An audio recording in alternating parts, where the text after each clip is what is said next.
What's going on, guys? Travis Dar Fitness, and I want to talk to you guys today about the truth about getting shredded. I say every day I'm ballin', check my swag out, the Gucci kid, so I had to bring my bag out. 'Cause every day I'm ballin'. Being shredded is something that people want. Six packs are one of the most, coveted, sought after things in the fitness industry. When we see people with that, we automatically think that equates to happiness. So we want that for ourselves. But I'm gonna tell you that doesn't equate to happiness necessarily. And the perception that person is happy and healthy is wrong. A couple of little caveats here before we really dive in. I'm not trying to deter you from getting shredded. If you want to get shredded, by all means, go for it. I've done it. I'm not telling no one not to do it. I'm just going to give you some anecdotal advice and just some science-based advice as well that will make you really think about whether you want to dive that deep. Let's define the difference between shredded and lean. So if you're lean, you're an average, everyday person who's healthy, maybe exercises 5 days a week, takes care of themselves, but they're not like really dialed into their nutrition. They just are a general run-of-the-mill person who's healthy. So that can be anywhere from about 12 to 15% body fat for a male and about 15 to 25-ish for a female. And those numbers can vary based on lots of different factors, but that's kind of a general overall, guideline. Now, being shredded, on the other hand, is where you have visible muscle, typically striations in males, maybe even some veins that are very, very visible. You're just very, very lean and your body fat is low. We're talking below 10% for a male and probably below 15 for a female-ish.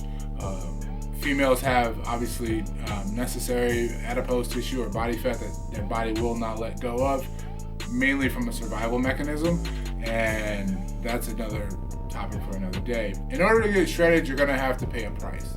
There are definitely gonna be some pros and some cons, and I wanna talk about those now. The biggest pro, obviously, about getting shredded is you're gonna look great. You're just gonna look good in pictures and any kind of lighting. It's not gonna matter. You're just gonna look good. And when you look good, you feel good. On top of that, you're gonna get a lot of attention because, as I said in the opening of this video, when we see people that are shredded and have an aesthetic physique, we want that. We aspire to have that. So people are gonna be looking at you mainly because they want that for themselves, which is also a good thing.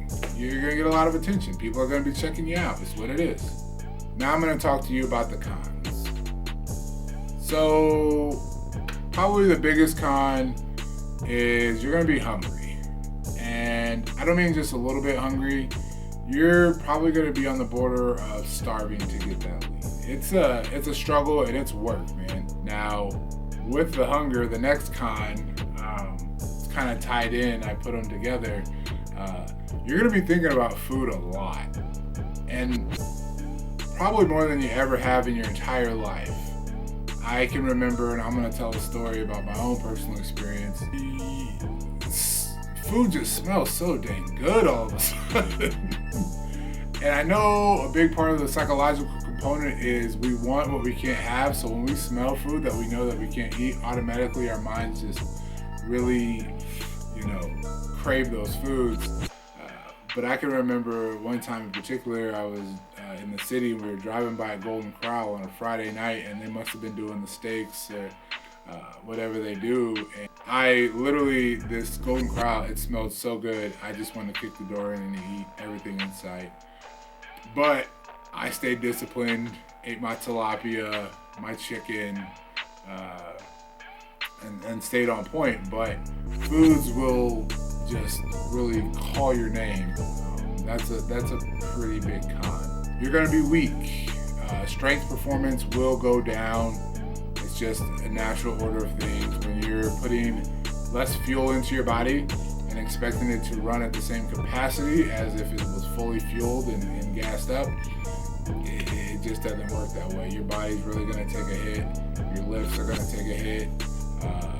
And most people, in my experience, your pressing strength will go first. I don't know why, but your bench press is going to drop, especially if you get really, really lean.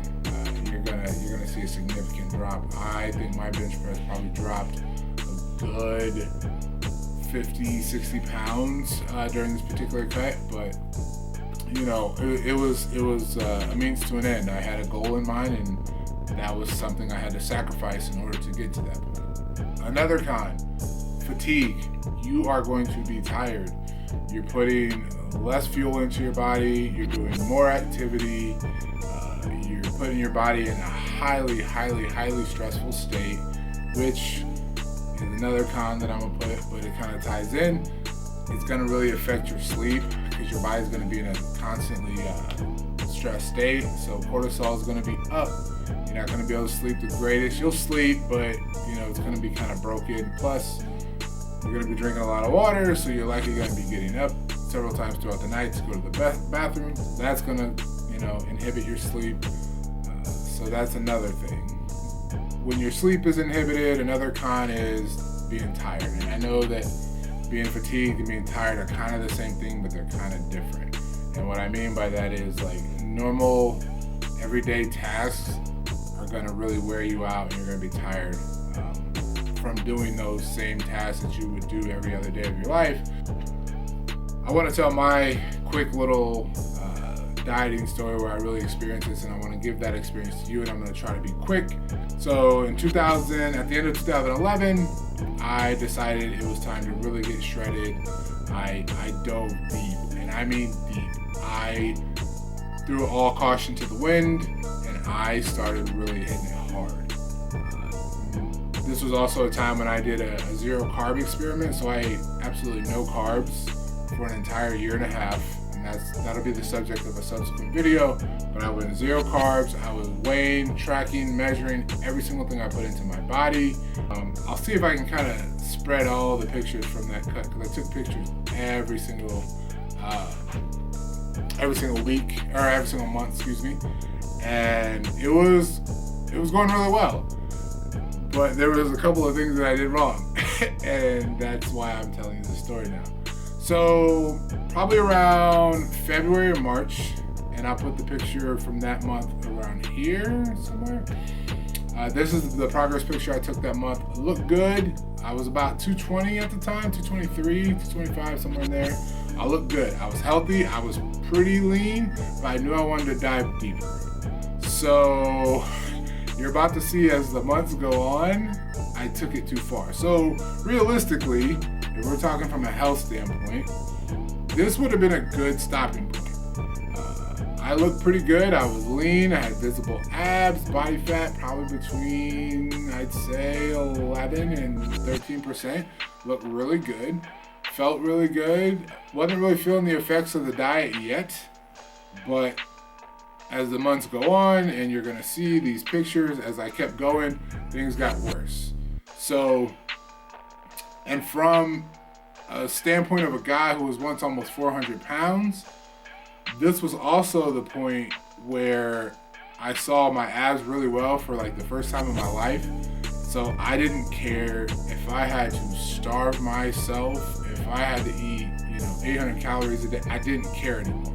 So caution, safety, strategy, all that went away. So I just went in and I was going for it. So probably a couple months later, kept going on the diet, same kind of routine. I had skimmed calories down, had added a little bit of cardio, but nothing too crazy. But this is where everything went south. Constantly tired. I really didn't want to do daily activities. My hunger was just insane. It was getting to the point towards the end where I could eat an entire rotisserie chicken and still be freaking starving. I still wanted more food, as if that I didn't even eat that rotisserie chicken. And at the time, I didn't quite understand it like I do now, but that was my body's way of saying, hey, this dude is starving. We are way too lean. Make him eat. Send those hunger signals. I didn't have interest in a lot of things that I normally would. I was just so tired I didn't want to do anything, but damn it, I was lean. So towards the end, and I can say this because I saw both sides of the spectrum, what really was the breaking point for me was when I just didn't want to track calories anymore. I had exhausted myself mentally to the point where I just didn't want a part of it anymore. And I had essentially screwed up my hormones, screwed up my body was just not happy with me. And I learned that there's the levels to it. And it took me a long time to really get my body to a happy place where it would do what I wanted it to do again. Mentally, that was very taxing on me. I just, you go from being, and before I started the cut, I will say, I wasn't in horrible shape. I wasn't in great shape either. I was kind of going through some personal stuff, so my gym attendance was a little spotty, but I kind of used that as a kind of a springboard. But if I would have just got back on a routine and on a regimen, I would have been fine. But I think that, I tell you all that to say that I think that you need to make sure that if you want to get shredded, know that you're going to pay a price, and know that unless you have the genes to support it, walking around shredded all the time is not healthy for you. So hopefully that kind of put a bow on this. I'm going to wrap this up and say, don't get shredded unless you have to, guys. Get lean, get healthy. You want a nice aesthetic physique, that's good, you can attain that. But don't get shredded just for the sake of getting shredded if you're not getting on stage. Hope this was helpful. Like, share, subscribe, and I'll see you guys in the next video.